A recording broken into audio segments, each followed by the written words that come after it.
Hi everyone, it's Rina and I have a mini project share for you today. It's a mini album. It's kind of like a little book. I think I'm going to make an envelope for it and just stick it in the envelope just like that, and I'm going to mail it off to my brother and my sister-in-law. I'm making memory gifts this year instead of sending birthday presents for birthdays, and so this is the one that I've made for them. I made it jointly because their birthdays are somewhat close together and I'm a little behind on sending cards. So this is the front right here, and I just added a little library pocket with a little card that says memories, and I'll write a little message there. And then it opens up just like a book like this, and then there are little flaps like this, and then it folds out to a full 12 by 12 page. And of course this up here I used my an edge punch to get that look, and then I created a belly band right here so that I could add some extra tags in here, and then on the back I'll write little messages here. And these are my nieces and nephews, so I thought that would be a cute card for my brother and my sister-in-law. And again, it just folds up like this, and I did add magnets right here so that it would close nicely, and then it just folds in. And then I thought about adding a picture here, but I ended up leaving it blank. I'm not sure if I'm going to add anything or not. And then there's the back. And you could always add a ribbon closure, so you could add ribbon all the way around and have it tied closed here. You probably could do a Velcro closure here as well. Completely up to you. Or two ribbons here. Completely up to you. And I actually saw this on Pinterest. I saw a picture of this on Pinterest, and that's where I got the idea to make this. Okay, so let's get to the tutorial.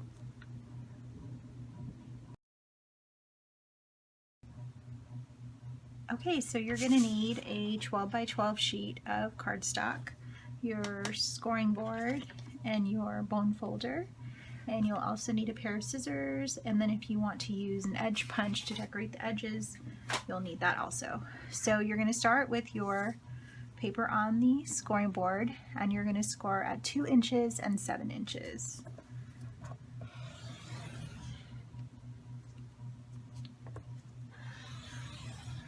And then you're going to rotate, and you're going to score at 3 3/4,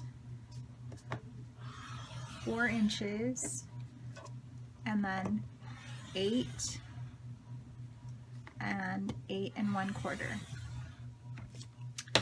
So now your page looks something like this. You have 3 small little boxes at the top, or small rectangles. Then you have these larger sections and these larger sections at the bottom. You can go ahead and fold on your score lines. And what we're going to do right now is we're going to cut to create our top sections and our bottom sections. So you're going to cut out this section right here, and cut out this section right here, and then at the very top this section right here and this section right here. So this is actually going to be the inside. This is the part that's going to flip up, and these are going to be your flaps that flip down. You're not going to cut out this section right here. You're only going to cut out this section right here, this section right here, and then the 2 bottom sections that correspond. Okay, so let's go ahead and cut those pieces out. Okay, so now your mini should look like this. You have your 2 spaces down here and your 2 spaces up here. And again, so your book is just going to fold up like this. And then your flaps will fold down like this.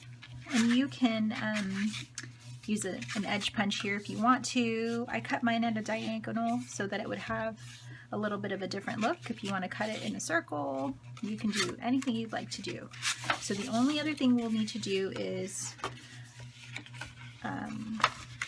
fold on our last score lines, which will be the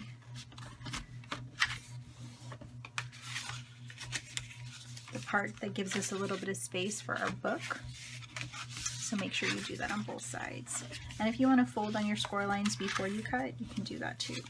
Whatever's easiest for you is what you should do. Okay, so now you can pretty much close up your book. And again, if I added magnets on mine, so if you want to do that, you can do that also. And I haven't burnished anything down, so make sure that you burnish with your bone folder. And then you can decide which side you want to go in. So this is how I closed my first one. Or you could close it like this. Or you could even make your book like this and have everything pop up like this instead of the other way. So that's how you make the base. Pretty simple. Pretty quick and easy. And to add your paper, if let's say you're going to cut it a diagonal right here, all I did was I measured my pocket width and length. So this is 3 3/4 by 2 inches. So I cut a square at 3 1/2 by 1 3/4, and then I sliced that a diagonal, and that's how it fit over here on this one. So I was actually able to use one on this side, and I think one on this side, and the same thing for that side over there. And here's where I used my edge punch. I did end up having to cut off a little bit of the edge punch because it was kind of interfering right here. So when you cut this, if you want to cut at a little bit of a diagonal so you don't have, so it doesn't kind of rub against, you could definitely do that also. That's it. That is the mini album. It's super quick, super easy. I think it makes a really cute gift, and I think they're super cute to send, and I'm sure my sister-in-law and my brother are going to love it when they get theirs in the mail. Hope you'll try this project. Thanks, bye.